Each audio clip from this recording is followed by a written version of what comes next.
Morning, Xander. Yeah, I didn't say that nasty little 4-letter word that begins with G. So we're getting ready to pull the carburetor off so Bobby can rebuild it because he is the guru of carburetors. I don't know how he does it, but he does. It's a tiny carburetor. Yeah, it is. Well, if this was mine, I would yank the intake off and get a 4-barrel intake. Yeah. And a 4-barrel carburetor. And this thing would run so much better. But it is a great car. I mean, look at this. It's just, it's stunning. We all love this car. So, I'm gonna pull the carburetor off, but as I'm looking,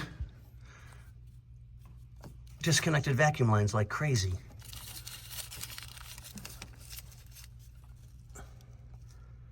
It's like, wow, okay.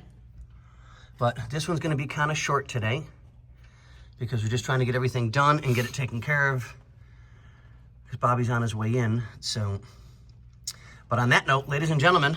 Speaking of. What do we say? Later.